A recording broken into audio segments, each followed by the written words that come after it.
Welcome to the deep dive. Today, we're tackling something really interesting for triathletes cycling. Specifically, how getting the bike right sets you up for a better run.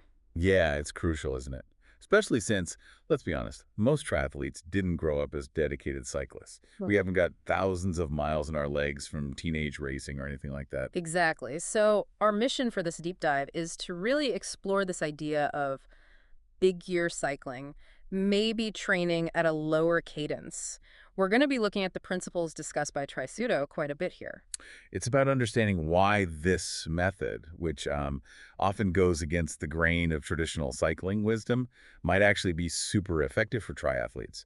Better bike splits, maybe, but definitely thinking about that run off the bike. Okay, so let's unpack that. This big gear cycling idea in triathlon training. What's the core concept according to Trisudo?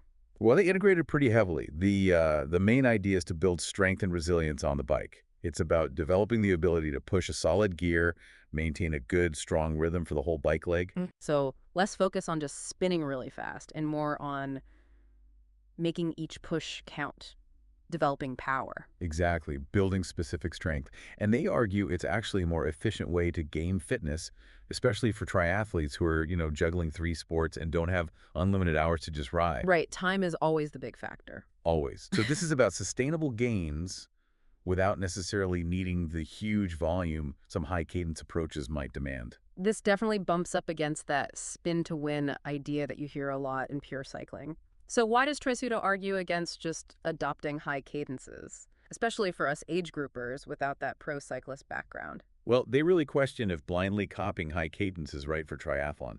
It's a different sport. Cyclists don't run a 10K or a marathon after their ride, do they? Good point. Yeah, a Tour de France stage finish is not the same as T2. Not at all. Their argument, and they put it bluntly, is like, don't spin high cadences in training and wonder why you don't ride well on race day. It takes years, literally years, to develop the specific efficiency to sustain super high cadences economically. And most triathletes just don't have that background. Exactly. And crucially, trying to force it often comes at a high cardiovascular cost, which, as we know, is bad news for the run leg. Okay, that makes a lot of sense in the context of triathlon. Now, you mentioned Trisudo cites research supporting a lower cadence. What did those studies find, particularly for less trained individuals? Yeah, this is pretty interesting. They point to research, field studies, lab studies from the US, Australia, UK, France.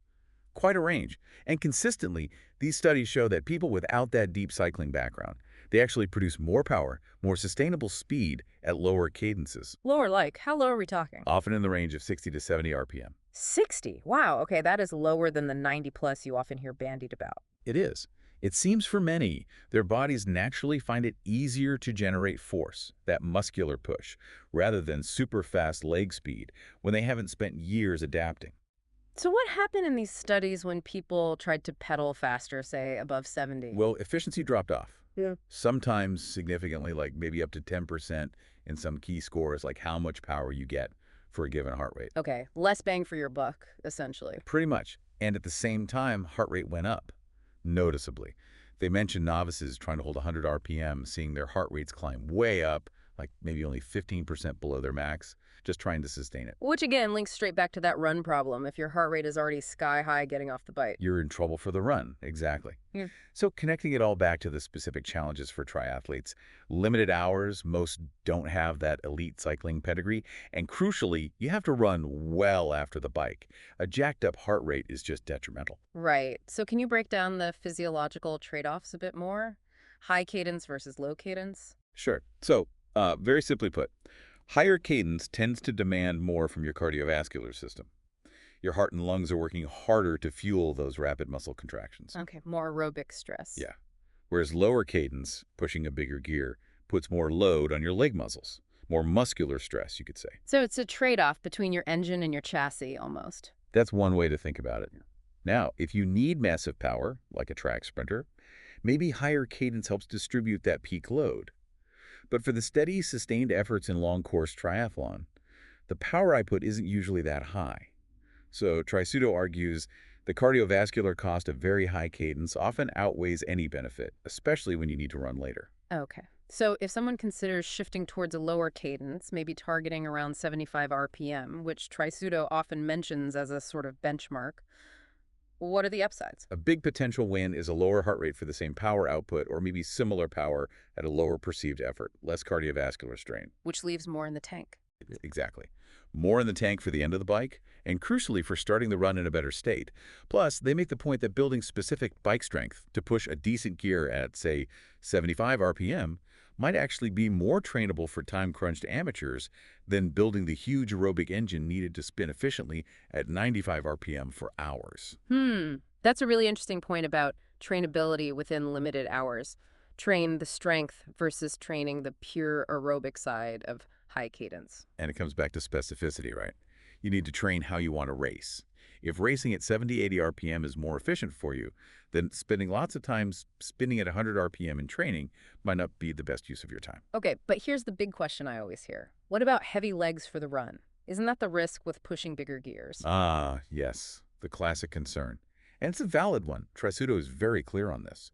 If you just start mashing huge gears without the right preparation, yes, your legs will likely feel like lead on the run. So how do they avoid that? Specific on-bike strength work. Their training isn't just about mindlessly grinding big gears. It incorporates structured efforts designed to build the muscular endurance needed to handle that load and still run well off it. They argue this focused strengths work is, again, more time efficient than trying to achieve the same resilience through years of just higher PM riding. So it's targeted strength endurance on the bike, not just brute force. Precisely, building resilience to that specific type of load. Now, it's not a blanket everyone must ride at 70 RPM rule, is it? Trisudo coaches some athletes at higher cadences too. Absolutely not. And this highlights the importance of individualization in their philosophy. Some athletes just have a natural feel for the pedals. They're naturally more efficient at higher cadences. Maybe those with more of a cycling background or just genetically predisposed. Could be either or both. For those athletes, they wouldn't force them into a low cadence. Instead, the training would focus on making their existing higher cadence stroke stronger and more efficient, especially for the demands of triathlon.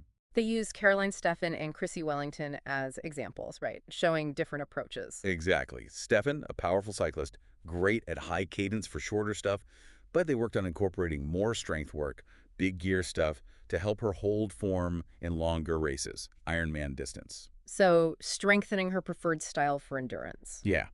And then you have Chrissie Wellington, who came in without that elite cycling background. Huge engine, raw power. She thrived using a lower cadence, really leveraging that strength. Two different athletes, two different successful approaches tailored to them. It really underscores that idea of what works for the individual is what's right. That's the core principle. For coaches, it means you can't just apply a formula. You have to experiment, observe, figure out what unlocks performance for that specific athlete, especially the ones who maybe don't have that natural, smooth, high-cadence pedal stroke. Okay, so let's try and pull this all together. For the coaches and athletes listening, what's the main takeaway from this deep dive into cadence for triathlon cycling? I think the key message is, don't just assume higher cadence is always better, especially if you don't come from a strong cycling background. For many triathletes, focusing on building strength and learning to race at a lower, more powerful cadence, maybe somewhere in that 70, 80 RPM range, could actually be more efficient. And crucially, more beneficial for the whole race, particularly setting up a better run. Definitely. It's about finding a sustainable, powerful effort on the bike that doesn't totally fry your cardiovascular system before you even start running. Train for the demands of triathlon, not just cycling. But always remember, it's not a magic bullet number. No way. Individualization is absolutely key. You've got to figure out what works for your body, your background, your race distance. So maybe a final thought for you, the listener, to mull over. Take an honest look at your current cycling cadence in training and racing. Does it align with your triathlon goals, your history as an athlete, and importantly, how you feel coming off the bike? Is exploring this idea of building bike strength at a potentially lower cadence something worth experimenting with for your own performance? Worth thinking about. Definitely. Thanks for exploring this deep dive with us.